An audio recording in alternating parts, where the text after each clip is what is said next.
So once we formed enols, what are we able to do with them? And the main thing that we can do with them is what are called alpha substitution reactions.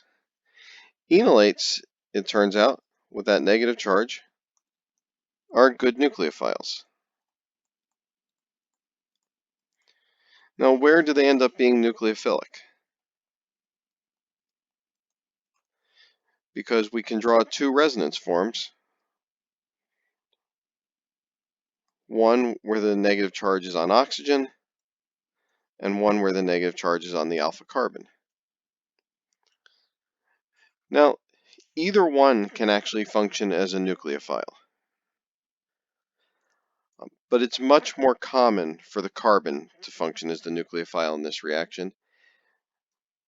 But typically the determining factor for what the nucleophile is based on the electrophile. Now, for the purposes of this course, we are only going to look at situations where the carbon is the nucleophile. And so what the reaction looks like is we usually draw the enolate with the negative charge on oxygen because the oxygen being more electronegative will bear more of the negative charge. But what we'll see is that the electrons come back down, we reform the carbonyl, and those pi electrons attack some sort of electrophile, forming a bond from the alpha carbon to whatever our electrophile is.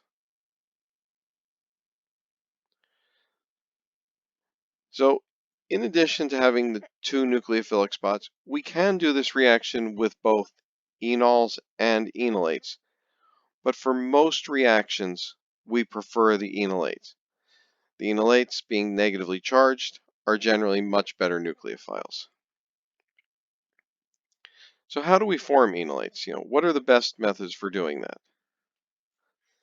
Well, typically, we prefer the use of a large base. One of the most common ones is to take this amine, which has two isopropyl groups on it, and we add butyl lithium to it, and that will allow us to deprotonate the amine, giving us a negatively charged amine, the lithium counterion, forming the base known as LDA. Now, one of the reasons LDA is useful is because of these two isopropyl groups, it's fairly large, and because of its size, it'll function almost exclusively as a base, and that large size very, very much discourages the base from acting as a nucleophile. If we used a small base, with carbonyls also being good electrophiles, we would run the risk of competition of that base functioning as a nucleophile. Now, also in terms of making enolates, if you have a dicarbonyl with the two carbonyls separated by one carbon, such as this one, the deprotonation is even easier. This hydrogen that's located between the two carbons has a pKa of somewhere on the order of about 9, so almost as acidic as a carboxylic acid. And it's so acidic because that negative charge is now not just stabilized by resonance into one carbonyl, but has two separate carbonyls to stabilize it.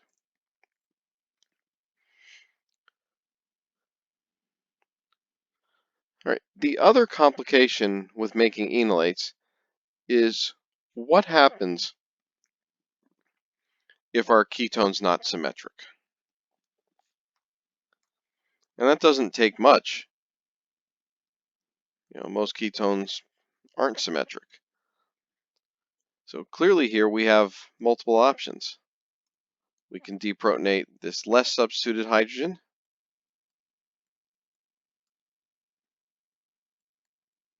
and form this enolate, or we can remove the more substituted carbon, or a proton from the more substituted carbon, and form this more substituted enolate.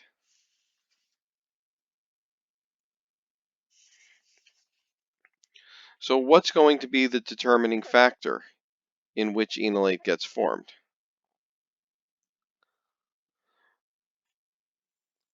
Well, it's dependent on the base as well as the reaction conditions that we use. So our enolate on the left is less substituted.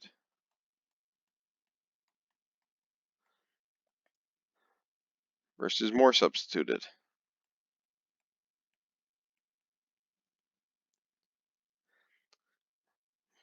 Because the one on the left is less substituted, that double bond is going to be less stable. Remember that more substituted alkenes are more stable.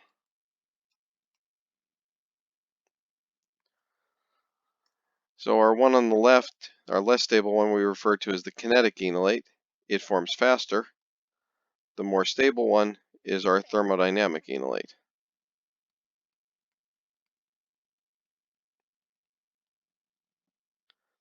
And so how do we differentiate between them? Well, to get the kinetic one, we use a strong base and an aprotic solvent. By doing that, we make the deprotonation completely irreversible. And because it's irreversible, it deprotonates there first. It can't go backwards. For the more substituted one, we use still a strong base, but something a little bit weaker, and a protic solvent. That combination will allow the initial deprotonation to be reversible. Once it's reversible, it'll eventually stabilize to the more stable compound.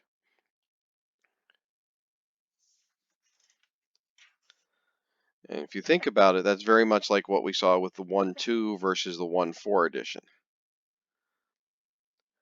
And so we can control where the enolate forms based on the base that we use, as well as the solvent that we choose.